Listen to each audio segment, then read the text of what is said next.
Hello, and today I'm going to talk with you about PCOS. Did you know approximately between 6 and 12% of Americans, that's as many as about 5 million, have been diagnosed with PCOS, but a lot more are undiagnosed. PCOS is more than just a hormone disorder. It's a metabolic, reproductive disorder, and it affects the entire body. Whereas many people are misled that it just controls, it's just a hormone thing. Oh, you'll get okay. But there's so much more that people don't know. So many people are so uneducated about this disorder. In November 2012, I was diagnosed with PCOS after I had a miscarriage, and it did not come to pass until I got an infection after I had a miscarriage, which is often so many people pass off, and then I had blood work drawn.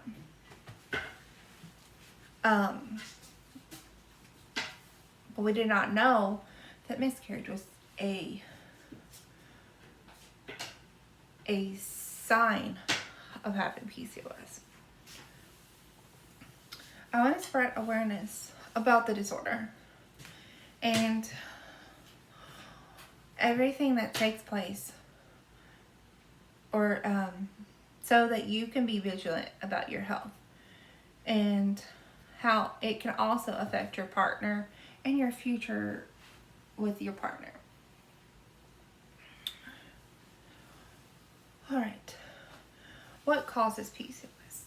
Well, having high levels of insulin in your blood is produced by the pancreas. High levels of insulin in someone who has PCOS is more likely to develop type 2 diabetes and heart disease.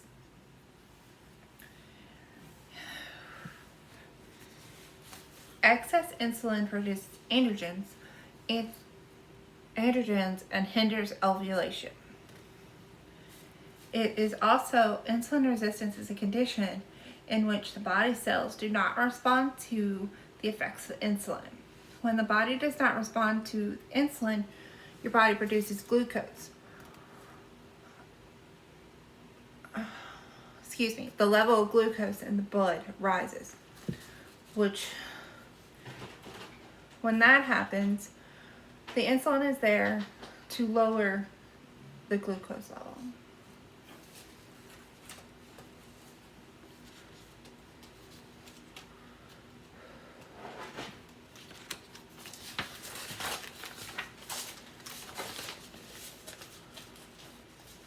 Another cause is chronic low-grade inflammation. It is a key contributor to the pathogens of PCOS. Increased abdominal fat is a prevalent across all weight classes in PCOS. Oh, excuse me. And this inflamed fatty tissue contributes to the inflammatory load in the disorder. Research has shown that women with PCOS have a type of low-grade inflammation that stimulates polycystic ovaries to produce androgens, which can lead to heart and blood vessel problems. In order to keep PCOS under control, most doctors put you on a diabetic medication, such as metformin. They suggest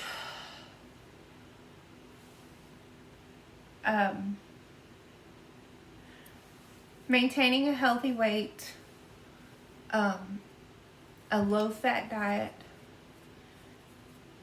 and exercise. hyperandrogenism. Androgens are often referred to as the male hormones, but these hormones are actually present in both male and female. They're present in males. They're prominent as a reproductive hormone. They are vital to normal reproductive function, emotional well-being, cognitive function, and lean muscle function and growth and bone strength. Hyperandrogenism is when androgens are higher than they should be. Which, when you hear the name hyperandrogenism, you normally wouldn't know what it is. Most people call it hirsutism, which is where you get facial hair or chest hair. It's predominantly in men that have hirsutism. Because they've got facial hair, they've got chest hair, they've got arm hair, they've got everywhere hair. But in PCOS, you develop more of the male hormone. What symptoms would you see in PCOS? You'd see an irregular or absent period. Irregular cycles are classified irregular when they are more than 35 days and or 8 periods a year. Now, if I was only having 8 periods a year, I'd be the happiest person on the planet. But a regular cycle is different for every woman. Anywhere from 21 to 35 days between periods is considered normal, and even 45 days is considered normal if you're still in your teens. For example, athletes normally have irregular cycles because of low body fat and high intense training. When the body doesn't have enough resources to have a menstrual cycle, this is what happens. It just doesn't have it. Same way in PCOS. Your body doesn't have enough resources, so therefore you have an irregular cycle. Miscarriage. Miscarriages actually happen more often than you think, but a lot of people just don't talk about them. I know for a fact that my aunt, growing up, she never talked about it. She never talked about the kids, and when we got older, I overheard my aunt talking and about the miscarriage she had when she was about my age. And she said that it was just too painful to talk about. And that happens. It is a very, very difficult thing to talk about. And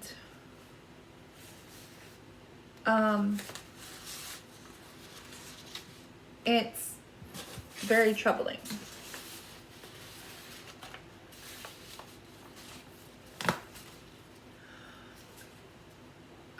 Some researchers believe the link between PCOS and miscarriage is due to insulin resistance. Other studies find links between miscarriage and high levels of the LH hormone, which you exhibit when you are ovulating. Originally, the rate of women with PCOS was reported to be as high as 30 to 50%. But in recent studies, researchers believe that the rate is actually higher in women that have PCOS. Ovarian cysts. Women who have PCOS have multiple small cysts on their ovaries. Typically, in a picture, the ovary is larger than normal when cysts resembling a string of pearls located around the edge. Most women with ovarian cysts don't exhibit symptoms. They don't even know they have cysts until they have pain in their belly or the pelvis. The pain is often caused by different things.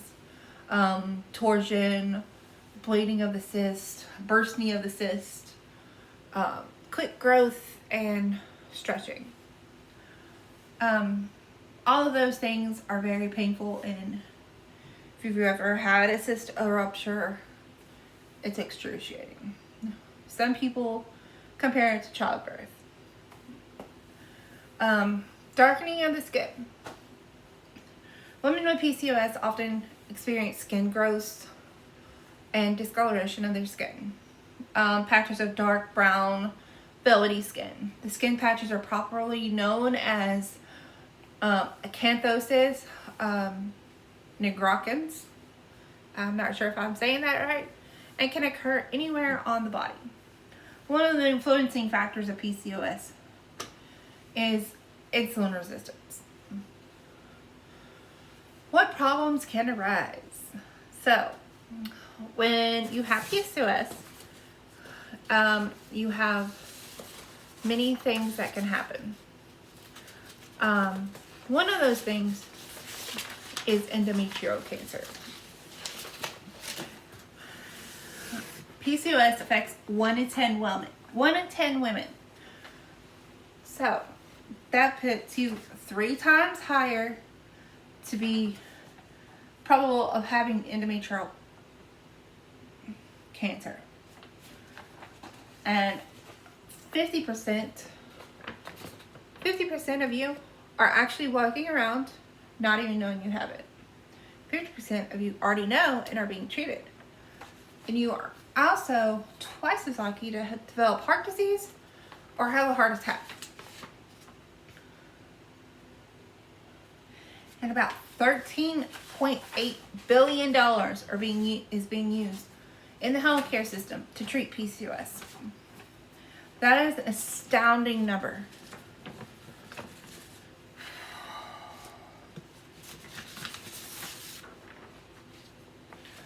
Okay. Problems with ovulation, obesity, infertility, insulin resistance, and diabetes, all common in women with PCOS, increases your chance of developing endometrial cancer, which is, the endometrium is the lining of the uterus or the womb where you carry a child. Women with PCOS and other factors that increase estrogen levels, including obesity, diabetes, or taking medicine like tamoxifen, or are taking estrogen replacement therapy, are more likely to have endometrial cancer than those without those factors. But you can lower those factors by treating your PCOS, maintaining a healthy weight, avoiding fat in your diet, exercise, and getting regular exams. But nobody likes to do those. So, another thing is sleep apnea. Now, you would not normally know what to expect with sleep apnea because you're asleep when it happens, and you're basically stop breathing in your sleep. But you wouldn't know what's going on unless you have somebody witness it. So, you would have excess sleepiness during the day, excessive snoring, and even stop breathing during your sleep. And the only way to be tested is to go to a sleep lab and be tested for sleep apnea or a sleep disorder. In conclusion, pay attention to your body. Speak to your doctor if you have any of the symptoms, or